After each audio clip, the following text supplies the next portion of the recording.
So, a very warm welcome to all of you. And ladies and gentlemen, I am just going to give the briefest of introductions to these very impressive vitas of our panelists. So please do go online if you want to know more about their roles and achievements. And I will start here with Henrik Enderlein, who's next to me. He's professor of political economy, vice president and dean of strategy at the Hertie School of Governance, and director of the Jacques Delors Institute, Berlin. And he was formerly an economist at the European Central Bank. Absolutely great that you can be with us. Seated next to him is Pippa Malmgren. She is co-founder of Robotics, which is a robotics manufacturing firm that makes commercial aerial platforms and drones. She's also former deputy head of global strategy at UBS, and she founded the economics consulting firm DRPM.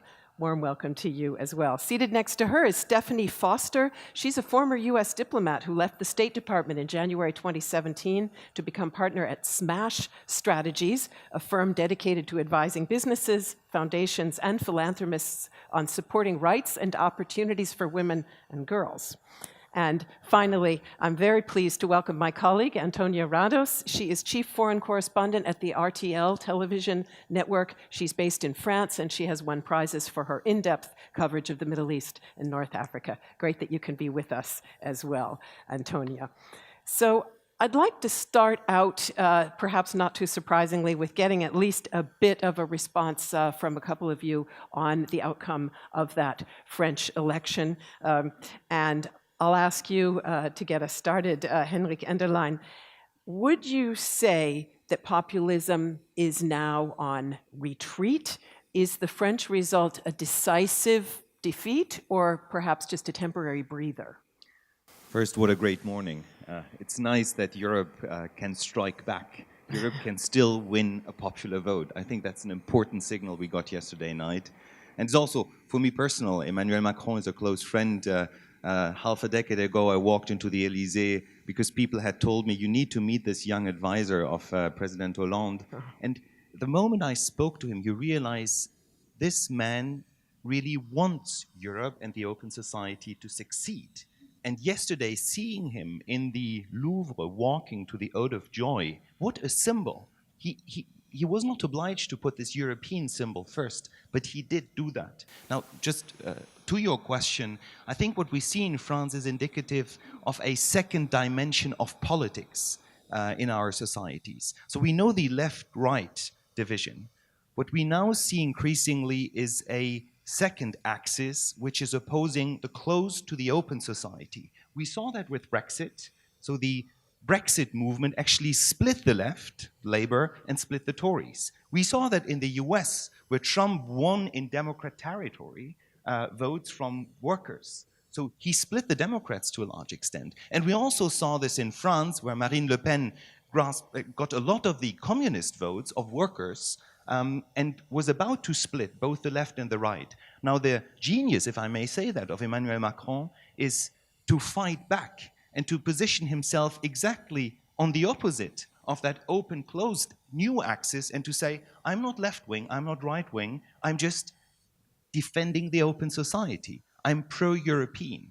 And that's a smart political move. But then winning the election is just fantastic. May I also ask for just a very brief take on what this could mean for the German election, which is ahead? The far right here, the AfD, appears to have peaked out, possibly. Are you also feeling a sense of relief or at least some sense of confidence when you look towards September? I've never been worried about Germany. We have two very strong pro-European parties, and the phenomenon I just described clearly doesn't apply to Germany. I think that's very important. We don't have a strong populist movement. That might be due to German history, certainly due to the German economic context. But if we put this into a wider context, clearly we've just bought time with regard to the populist movements. Emmanuel Macron and Europe now need to deliver. If we don't manage, it's going to be very dangerous. And this is an economic success which is needed in Europe. I've just listened to the presentation, which was bullish, as we would say, about Europe and the European economy. I hope that's right. If I look at some of the questions we face in Europe today, Italy, the banking sector, the debt levels we have, the still high levels of youth unemployment, young female unemployment in the crisis countries is far too high. We have destroyed entire biography, life cycles.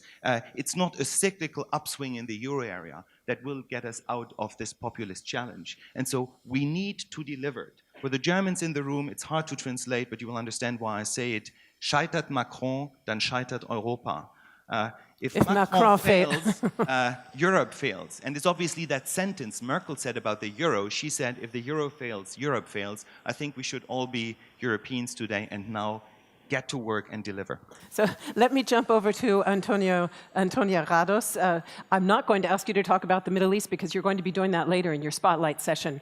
You are based in France. When you look at the results, but also the French political landscape, would you say the center can hold, or do you still think that the rise of populism in France, perhaps also elsewhere in Europe, ultimately could deal a death blow not only to the Fifth Republic, but to the EU as we know it? I think what we had in France is a kind of revolution which could become very dangerous, I agree with you, but it was still a revolution going on. Because what you saw is that even yesterday, there were many voters who didn't go to vote. Yeah. So you had an enormous amount of French people who do not trust anymore the system, who do not trust Macron, because in the image he's still a banker for many people. And we had already in the first round 50% of the French who voted for the extreme right or for the extreme left. And I think the revolution is going on in France and has to be done. The only question is that it has to be a peaceful revolution, a reform, more or less. Reforms will be difficult, as you know, in France. The French do not really like to reform very much, like the Germans. This is a country which has always done revolutions. But I think Macron understands that he has to do a peaceful revolution of the labor market, of the institution, of the states and all that. Otherwise, the extreme right and the extreme left will become much more stronger. And they will then do, which all of Europe is fearing, I think. It's not so much that you have to change, but what we are all fearing is a violent revolution. And we saw that in France. I don't know if you have watched the debate between Macron and Le Pen. And what you could see with Marine Le Pen is she's not a normal politician. She's not a European or a democratic politician. She's a very violent politician who has no program, but she's ready to use violence to arrive where she wants to arrive. And this is the thing which is very dangerous. Antonia, given the level of mistrust, given the level of alienation and disillusionment on the part of so many French, how much time and space does Macron actually have? It's a huge challenge that he has to tackle. 100 days. I mean, this is what it is, you know. If he waits too long, yesterday night I was in Paris, there were already small radical groups, very small groups, but they were on the streets. They were fighting against the banker Macron. This is France, you know, remember every politician who has tried to make reforms in France had a big problem. Juppé, everybody failed. The left failed, the right failed. Now they are trying Macron, but he has to act very, very quickly. Thank you. Pippa Malmgren, you are welcome to speak about France, but I would very much like to get us quickly to the question of Brexit, which also, of course, reflected the surge of mistrust, frustration, and so on. So when you, perhaps after briefly saying a word about France, get to Brexit, interesting to note, you leaned pro-Brexit, and you said after the vote that you think Brexit can be a good thing, both for the UK and for the global economy. So I wonder if you could elaborate on that. Sure. Let me start with the French elections. I do think it's important to keep in mind this is the first time since 1945 that the traditional parties were not present in the final round of the presidential race. So there are a lot of people in France who are unhappy because their parties are not even in the game. Second, the National Front doubled their percentage of the electorate in this race, and they look set for decisive victories in the municipal elections, which will happen very shortly next month. That will definitively impact on Macron's ability or inability to pursue the reforms that are necessary. So I actually think that this view that somehow we dodged a bullet is not right. The bullet is coming, it's just happening next month. It's not now. And she was not aiming anyway at 2017, she was always aiming at 2022. So I think the populist wave that the world is experiencing continues. And it continues in every part of the world economy. This is not a local issue in France, it's not a local issue with Brexit in Britain. I go all over the world and I find everyone thinks it's a local issue. I personally see it as a universal wave of forces with local manifestations. To that end, Brexit, I will preface my remarks by saying, because I am officially advising the British government on Brexit now, my comments are purely my own. Also, we're in an election period in the United Kingdom, so we're in what they call PERDA, which is an American I find quite an odd way to refer to not being able to speak out during election periods. But yes, I do think that money is like water, and it will move to wherever it faces the least resistance. So wherever there are the most competitive tax rates, the least regulatory red tape, that's where it likes to go. And so the question for Britain was it going to have the same regulatory framework and tax rates as the European Union? And their inclination was to say no, we would prefer to be friendlier to entrepreneurs, and they chose that path. Had they not chosen that path, the EU was on track to implement full harmonization of EU bankruptcy, employment, and corporate law into the UK, which would have profoundly changed the entire landscape of the British economy. So from that point of view, the British decided actually we're better off out. And I think that my experience with the major institutional investors, they are definitely been gearing up to put more capital into the UK, not less. It's also incredibly competitive in manufacturing. But the key thing for Europe now is, what will Europe do about this sort of silent wrecking ball of debt that bears down on the society and gives us 39.5% unemployment of youth under 25-year-olds. And as you say, this is a catastrophic loss of human capital. And until the EU can address that problem, this populism will persist. Thank you very much. I saw Henrik Enderlein shifting in his seat. Can I just ask you to keep the response in mind for a moment so that I can bring Stephenie Foster into the discussion, and then perhaps we'll come to you for a response there. Stephenie, one of the things, of course, that concerns so many people when they look at the rise of nationalist populism is the sense that all of this could be taking us toward confrontations in the international arena. But if we look at the developments in the Trump administration since he was inaugurated, it looks like he is stepping back from some of the more controversial and conflictual things he had to say about other governments. For example, China. If we think about what he said on the campaign trail compared to what he is saying now about what great friends he is with Xi Jinping, for example, it's surprising. What accounts for that? Well, hello? Yeah. Well, I would say a couple of things to that. I mean, obviously, the U.S. plays a tremendous role on the world stage. And I think the challenging part right now is that actually, I think we really don't know on a daily basis what President Trump and the people who speak for the administration, the Secretary of State, for example, the UN ambassador, are going to say. And they often say different things. So we see, yes, we see a change from the campaign trail, but we also see a change weekly, daily sometimes when you look at some of the big policy issues that are facing the United States.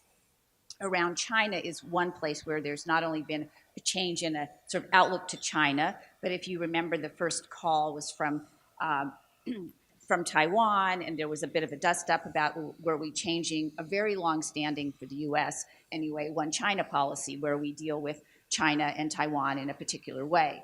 So I think there's been that kind of confusion for our closest neighbors, for Canada and Mexico particularly. Obviously, on one day, we went from we were going to negotiate NAFTA terms to we were leaving NAFTA to we're still in that. It was crazy. And I think actually that is the biggest concern for Americans who are thinking about where we stand in terms of foreign policy. giving conflicting and contradictory messages, not just in foreign policy, on domestic policy. I mean, it creates a lot of confusion in the world. It creates a lot of confusion in the headlines. Every day I pick up the paper. This morning it was about, where is Trump on sort of the Israel-Palestine issue, a big, is there a change, is there not? And I think what we're seeing is just a tremendous amount of churn, because words do matter, and if you're in diplomacy, you have to be very careful about what you say, and I think that is not something that President Trump particularly adheres to. And I think it's also a situation where, because there are not a lot of political appointees at these high levels in the administration, there aren't a lot of people to help guide that policy. So it's a concern, I think, because the policy ricochets all over the place. We have this expression, revenge against elites, in our title. Certainly that was very much what Trump's victory was about. But is the fact that he is stepping back from his nationalist program to some degree the triumph of the elites who actually are in his cabinet and in his administration in force? If you look at the number of people who came from Goldman Sachs alone, it's pretty astonishing. Well, I don't know that I would say he's stepping back. I think we don't know. And I really, to sort of make that point continually, I think we don't know where Trump is going. But I do agree that when you look at who's in the administration, there are a lot of people from Goldman Sachs. There are people who are from sort of more traditional parts of the Republican Party, and some small number of Democrats. But there are also people who are not of that, of that elite. In terms of their ideology. Steve Bannon came from Goldman Sachs in the movie industry, but certainly his ideology is very anti-elite. So I think it's sort of a complicated group of people. But there is a sense that some of what he has been talking about has pulled back a little bit. But again, I just don't think that we can rely on that in being any kind of consistency. Let me now ask if anybody has, so Antonia, yes? And may I just add, I think it's a very good point you are saying. We don't know where Trump is going. The problem is he doesn't know where he's going. And this you have seen also in France, in the debate in France, and wherever populists come up, the moment they have to explain how they are going to save the country and the economy, and so there's nothing. And I think one of the problems is that we are in a very complicated world, definitely the United States and Britain also. I think Brexit poses for me the same problem. The people who pushed for Brexit were spreading lies. The moment they won the referendum, they disappeared. They're not there anymore. And now Theresa May has to construct a new Brexit, and we don't really know where Britain is going, and she doesn't know where she's going. So I think the whole problem is that in this chaos and uncertainty that we are living, these groups, which are the maybe left-wing but also right-wing extremists, are adding to all this confusion and putting down a complicated word to a very simple slogan like, let's make America first, let's make America great again. Everybody knows it's not as easy as that. And once they're in power, it's nearly too late. Henrik? Economically, we're back in this, I call this the neonational fallacy, where people think we close borders, we do our red tape at home, and everything will be better. It doesn't work, and it won't work. And the tragedy right now is that this is the easy answer. I totally agree with Antonia. This is the easy answer people put out there, then get elected, and then, with all due respect, Pippa, the government cannot deliver. It won't be able to deliver, neither in the US nor in London. And so this will make the situation worse, because the global forces will then be pinpointed again as the reasons why this neo-national movement did not come to a success. So I think what we need is the success of this open society. There's no problem you can solve today behind closed borders. And the good thing about Macron and the good thing about the European Union is that's the most advanced way of managing governance beyond the nation state. And I think we should work hard to make Europe a success, because that's the best way then to fight populism. I wish all the best to Brexit, to the Brexiters, to Theresa May and the British economy. And there is no attempt to punish Britain or to kick them out. I Really? just don't believe it's going to work. So Peggy Noonan, who was Ronald Reagan's speechwriter and is one of the leading voices in America today, said in an article called The Protected versus the Unprotected, that the fundamental problem is the people who make public policy, like myself when I served 2 presidents, they are unaware of the consequences of their decisions on regular people. And I do think that this gap between what the elites, which I've been part of my entire career, believe to be the right course, is not translating into a reasonable answer for the general public. And until we can make the case more clearly, more accurately, or deliver better results, this whole phenomena isn't going to go away. So this is the critical question, and it will be done in different ways in different locations. One way to think about it is we are renegotiating the social contract between citizens and their states, and it's happening everywhere in the world. It is happening in China, it happened with the Arab Spring in the Middle East, it is happening in the US, it's happening in Europe, and the answers in each location will also be different. The social contract that works for the French will never work for the Americans, and vice versa. So what we have to find, in my opinion, is not so much a universal answer, although there may be universal principles.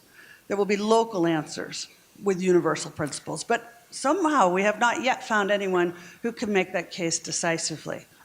One second, Antonia, I'll be right to you, but I just want to bring in Stephenie on that particular point. Is it really that elites aren't thinking about the consequences for, say, the broad mass of citizens? Or is it the fact that their room to maneuver, their levers are limited in a globalized world? And I'm thinking about Barack Obama with 8 years in office, working, for example, on the problem of inequality and only beginning to make a dent in that. Middle-class incomes did rise for the first time in 2016. So we did see an upturn, but too little, too late for a lot of people.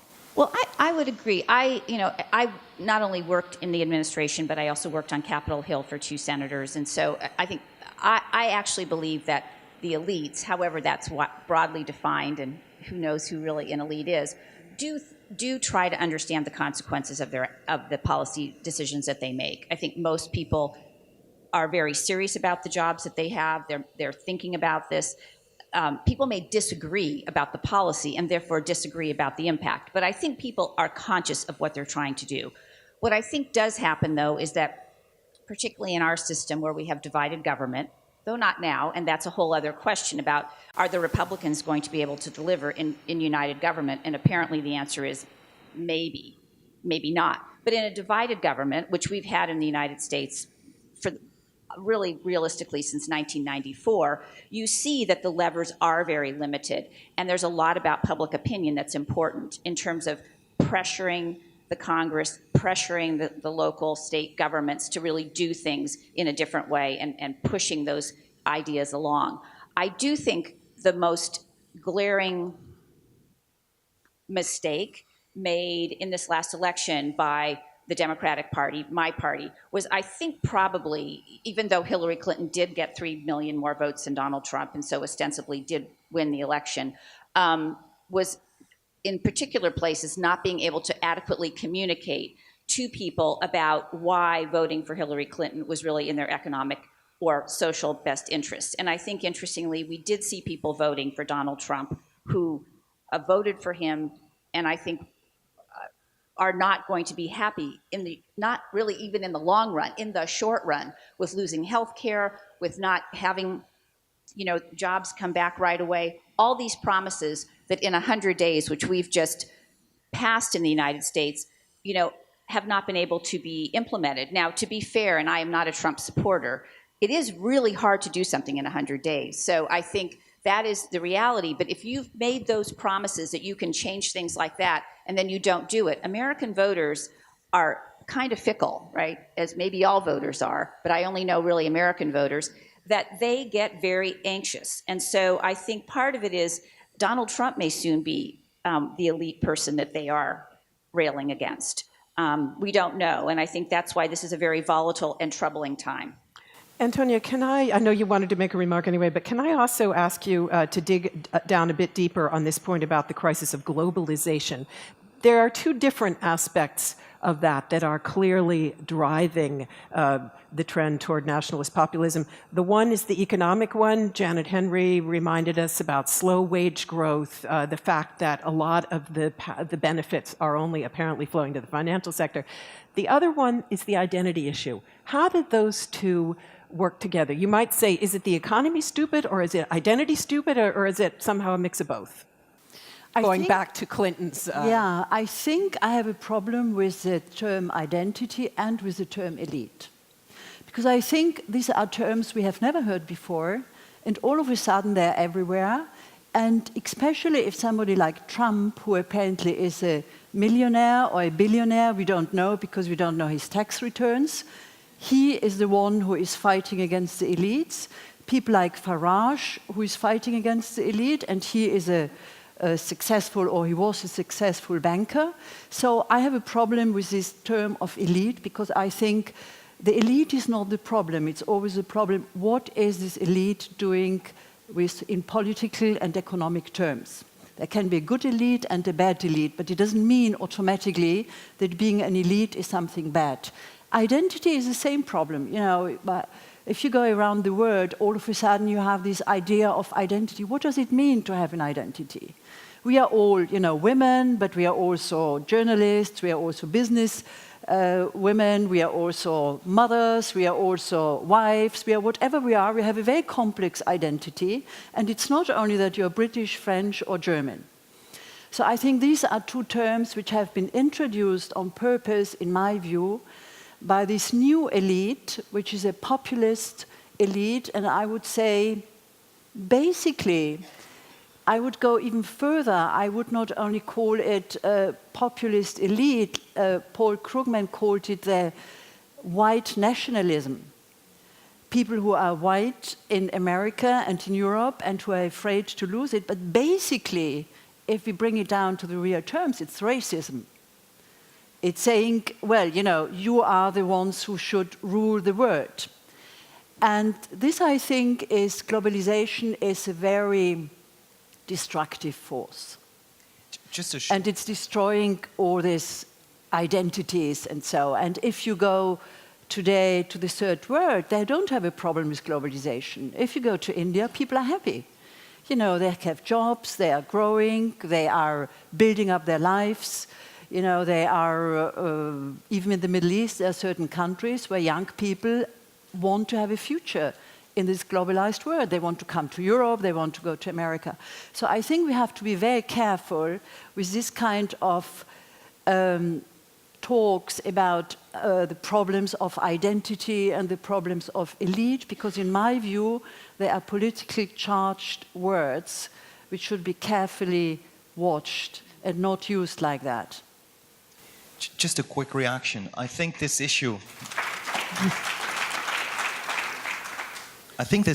of is it the economy or is it identity is much more complex than we all seem to understand today. I'm not even sure globalization is the problem.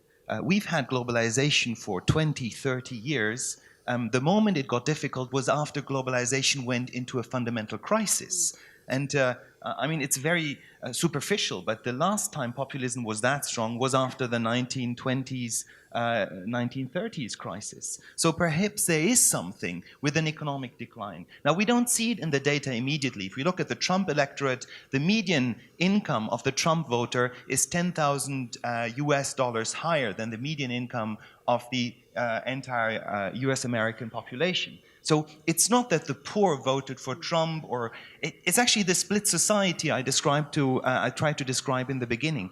What we have to look at is people are disappointed that their life trajectories were somehow stopped. So you can be a middle class person somewhere in Ohio owning a house and a car and still be deeply disappointed by what happened, and then vote for Trump, even if your income is still relatively high. So it's no longer poor versus rich, it's this relative losers which is important. One last remark on Brexit, and perhaps I'm overly provocative here. What people did in Britain is, you know, after elections you give out questionnaires and you ask them all kinds of questions, and you ask them, how did you vote for Brexit? And I don't make this up. It's the best predictors, so statistically, not causally, the best predictors indicating whether people voted for Brexit or not was the question on, do you support the death penalty? If you said yes, you were more likely to vote for Brexit. And the other one, the best predictor, was, do you think the advancement of women's rights is good or bad? People who said bad were most likely to vote for Brexit. I think that is interesting.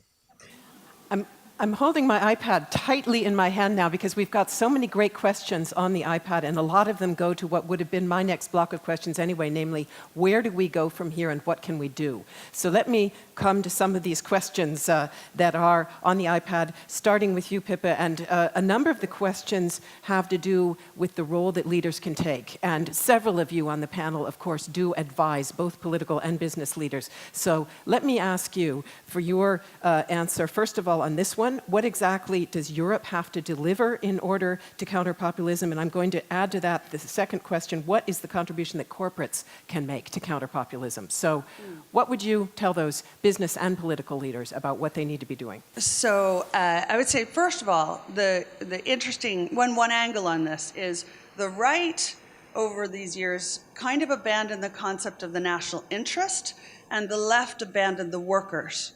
And so both sides are now open.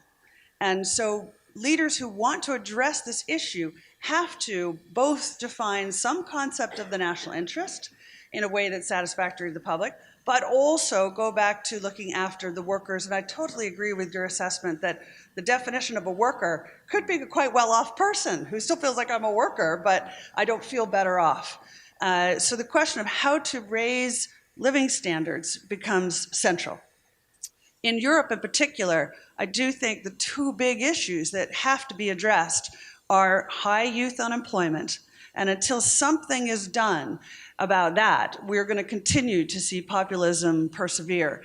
This means addressing the debt overhang. This is a very complex, tricky issue. I don't see any light of day on how that gets resolved. The second is the immigration question. And the reality is that the numbers of immigrants coming into Western Europe are not actually so large, but the feeling in the public that it's an issue for them is. Now, leaders can address that. I would say to, and I do say to every chief executive that I brief, when is the last time you guys hired an immigrant? When's the last time you hired someone who didn't have a university degree? Because until you do those two things, you cannot complain about populism, because part of the solution is to open the door to the economy. Now, how are you going to open the door to the economy? If you are the doorkeeper, that is part of what you need to be thinking about. I personally think economies are capable of extraordinary growth. We have latent talent all over the place. The constraint is not human capital. The constraint is whatever systems we put in place not rewarding sufficiently. And since we all want more growth, we need to reestablish the link between human potential and prosperity. I personally think there are many ways this can be done, but our leaders need to think in these terms. Stephenie, you also are now in an advisory capacity. Pick up, if you would like, on those questions, and I'll add another one into the mix, essentially a very similar question. How can we bridge the growing gap between the political and economic elite and the increasing population that does feel left behind? I mean, I'll actually start with that, because I think one of the most important things is that we need to learn. I would say, I guess we're all members of the elite because we're here, but one of the biggest lessons I learned working for a woman senator, Barbara Mikulski, she's a very long-serving senator in the United States who came from a blue-collar background, was her ability to translate policy decisions into what, how it would really have an impact on people's daily lives. And I think everyone needs to learn from that. How we communicate what we do, the decisions that we make in politics, whether it's as part of the governing party or the opposition or running for office, is really important. So to make it clear that if you're running for office or you are making decisions in a corporation about people's lives, that you communicate those decisions in a way that people understand and that they don't feel put off by and that they feel they're part of, even if they disagree with you. And I think there is something about people being able to, even in these tumultuous times, vote for people who they disagree with if they feel that person understands and sort of shows their understanding for the challenges that they face in their daily lives. So I think that's really important. The only other thing I want to say, which really is not in response to your question, but I think it's critically important in the US, is that I think the Trump administration will be a test of our institutions. And I don't say that in sort of a doom and gloom way, because I think that sounds very draconian as a thing to say. But I do think the founding fathers had a set of ideas in place about how we could provide checks and balances. And I think this will be one of the times in the American in American history where that is really put to the test. Do our institutions carry us through? And are they strong enough to take us to a place where we can weather a presidency that I think is very contradictory and does not give us a place in the world where I think we should be in terms of global leadership. We were opening ourselves up and leaving a vacuum, and people are stepping into that vacuum who, are not, I think, the leaders that we would hope that would be there. Antonia, let me come to you to address some of the different questions that we put out there from the audience, including that one about what Europe has to deliver if it wants to counter these forces. Well, I think that globalization is an economic term, and we need politics. And I don't think that the economy should determine the life of the people. That's what it is doing now. So we have always had also politics, how do you live together, distribution of income and whatever there is. And this is a politician who has to do this. And it's not Facebook or Apple or these people. These are different interests. And therefore, I think we need a return of politics, and we need that the young generation goes into politics. Because what we have seen in the last, in the last 20 years, that all the bright women and men, they all go into the banks and economic sector, but there are very few people who go and are interested in politics. And Macron is one of the first of his generation who jumped from the banking system to politics.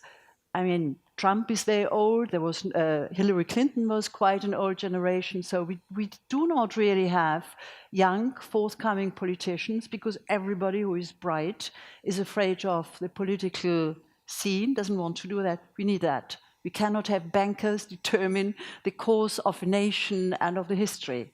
That's not enough. Thank you very much. Henrik, Enderlein, you may, of course, speak to the general issue as well, but here's another quite interesting question in connection with what kind of politics do we need? And the question is this, and it addresses that issue of automation again. We so often hear these days that what many people think is about globalization is very much also about digitalization and automation and its effects. So here's the question. Do you think the concept of an unconditional basic income, a big topic here in Germany among academics at the moment, would be a strategy to soften the effects of disruptive digitalization? Oh, it's a long discussion. Let me be yes, try to not make it a long answer. No, I think the universal basic income is far too costly because everyone would get it. And if I have that much money, I would rather use it in a much more focused way. That's the very short answer. I think we can have universal income for children. That would be good. That would be important. But not for everyone. Now, you know that when you have thresholds, that's the problem. Going from universal basic income or from support for families or poorer people to that non-support, this is where the problem starts. And the universal basic income takes out those thresholds, and therefore it's so easy. But this is also why it's so expensive. But I think there's a more fundamental question behind, which is, well, growth is good. I think we have to say this. We have to say that progress is good for society, but progress always creates losers. And we need to find out, and that's politics, Antonia, I agree with you, we need to find out how to compensate those losers, and we need to be better on that point. And we have failed in the past decades to actually be good on that front. And what we need to do now is to think in this fundamental structural change we are going through, how to preserve the best economic forces and at the same time keep everyone on board. Emmanuel Macron was very explicit in the campaign. There was this issue about Whirlpool, a French dishwasher maker in his hometown, and they wanted to close the factory and actually go to Poland because it's less expensive. Macron had a very simple one-liner. He said, I don't want to preserve those jobs, I want to preserve the people, and I want to strengthen the people. So it's all about retraining people. It's about getting them into new qualifications to make them capable to be productive in a new society and not preserve jobs that are no longer productive, that are no longer competitive, and that will be gone. That's, I think, the key on which we should work. Pippa, you wanted to add something? Yeah, I mean, as a manufacturer of robotics myself, I have to completely agree. It's very wrong-minded to think that if someone loses a job, that means they're permanently a loser. Right? Innovation is a permanent feature of economies. We've adapted to new technology repeatedly over generations. The question is, what is required to take someone who loses a position and get them ready to be in some other role? And this is where I personally think the solution is not, it's not so difficult. It is we reintroduce what Americans call shop class back into the school system, which is where you learn how to build an engine, how to sew, practical skills, which sound very silly, but I have to say in the world economy today, what we see are unbelievable shortages of people with these practical skills. I mean, welders in the United States, I cannot find welders for my robotics firm. They are being paid $170,000 US on average now because there's so few of them. And more important, like the German system, we should treat people who go down that avenue with respect. We should not treat them as second-class citizens because they didn't go down the white-collar, you know, MBA, Harvard Law School, end up working in the Congress, for example. These are both equally versions of contributing to GDP. And this would help fix it. You no doubt know that in the Chancellor's entourage, when she went to visit Mr. Trump, were several people who sat down at a round table with President Trump and told him all about the German dual system of vocational training, and he and his daughter appeared to be quite interested. So very, very briefly, two short questions still Did you understand it? To Antonia Rados and to Stephenie Foster. And I'll start with you, Antonia, the role of the media. It, of course, has played a big, big role in the rise of populism. You know about the discussion in the US of the degree to which CNN helped facilitate the rise of Donald Trump. Very briefly, if you would, please. What do we in the media need to be doing in the face of this challenge? Well, CNN has been criticized afterwards by Donald Trump, so somehow, you know, we have to... Well, they profit on both sides. Yeah, they're pardoned in the meantime. I think the media cannot be seen like something separated in the society. We lived in the last 20 years, including public television everywhere, the same squeeze, economic squeeze than everybody else. The young generation has to work more, they earn less money, the stories have to be quick, and the online production is even quicker, and journalism always needs some time. You have to work a while to get a good story. That's why I think we should be aware that, first of all, media need more space, more money, more, if we want to save democracy, we have to save the media.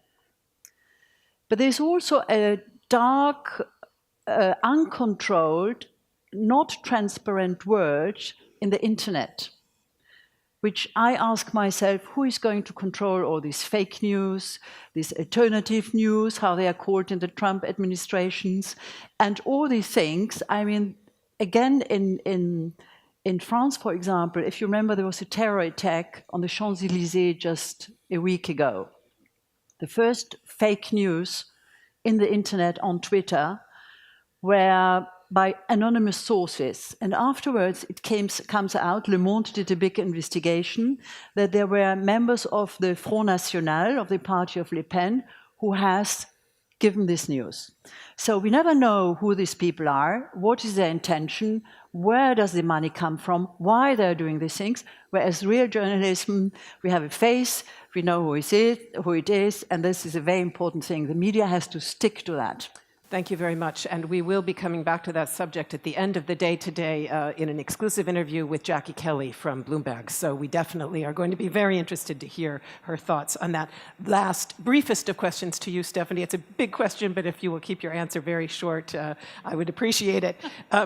Many of the most difficult challenges that we face, climate change, migration, actually can only be dealt with through international cooperation. How do we move forward on those issues in the face of this kind of rising nationalist sentiment? I think it's hard. I think the role of governments is exceptionally challenging. Speaking as an American, I think the interesting thing is you're seeing pressure from corporate America, international corporations, on the Trump administration to stay the course on climate change. There's not as much support in the corporate world for some of the sort of very harsh anti-immigration policies. So I think it's really reflective of what's going on in society. I think it's, again, making the case. Why does it matter to people in their daily lives that we have a climate change agreement? Why does it matter that we believe that we should bring the best talent to the United States and continue our policy of innovation and be the leaders that we have been for decades in terms of that kind of innovation? So I think it's really about making the case. And I would also say, just on the media, which is not my area, but everyone is, as people have said, everyone is entitled to their own opinion, but not their own facts. And I think one of the biggest things is to hold the media accountable in the United States for the fact that I do think they heavily contributed to the Trump phenomena and are now shocked at what is going on. So I think this is a time where we all have to be paying really close attention to everything. And I think the good news is in the US, a lot of people are. And I think that's an unintended consequence, certainly of the election, but it's made people much more on alert and thinking every day about how to address these issues. Thank you very much to all four of you for this very, very interesting discussion. Let's give them a warm round of applause.